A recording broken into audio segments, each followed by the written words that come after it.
नामवर ईसाई पादरी ने इस्लाम कबूल कर लिया, कहां कहां खिदमात अंजाम दे चुके हैं, इस्लामी नाम क्या रखा।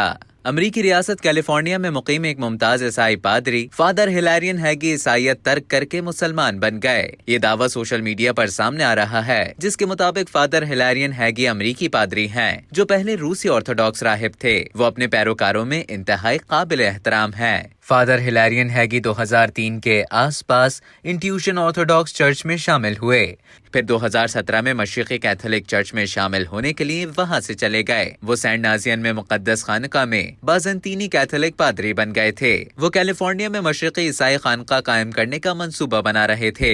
सोशल मीडिया पोस्ट में फादर हिलैरियन हैगी की जानिब से मुबैना तौर पर इस्लाम कबूल करने और इस हवाले से उनका तफसीली बयान दर्ज किया गया है, जिसके मुताबिक हिलैरियन हैगी का कहना है कि 20 साल कबल वो इस्लाम कबूल करना चाहते थे, लेकिन उन्होंने हाल ही में इस्लाम कबूल करने का ऐलान करते हुए कहा कि उनका इस्लाम कबूल करना दरअसल इस्लाम की तरफ रुजू और घर आने की तरह है। उन्होंने कबूल इस्लाम से मुतालिक कहा कि कुरान कहता है कि हमने पैदा होने से पहले ही खुदा की इबादत की और उसके आगे सर तस्लीम खम किया। ईसाई पादरी फादर हिलैरियन हैगी ने दायरा इस्लाम में दाखिल होने के बाद अपना नाम बदलकर सैयद अब्दुल लतीफ रखा है। हिलैरियन ने कुरान मजीद की एक आयत का हवाला दिया कि यही वजह है कि इस्लाम कबूल करने वाले अक्सर तब्दीली के बारे में इतना नहीं बोलते जितना कि वो इस्लाम में तब्दीली की बात करते हैं। अब तक के लिए इतना ही। मजीद खबरों और न्यूज अपडेट्स के लिए डेली जंग के यूट्यूब चैनल को सब्सक्राइब करें और फेसबुक के पेज को लाइक करना ना भूलें।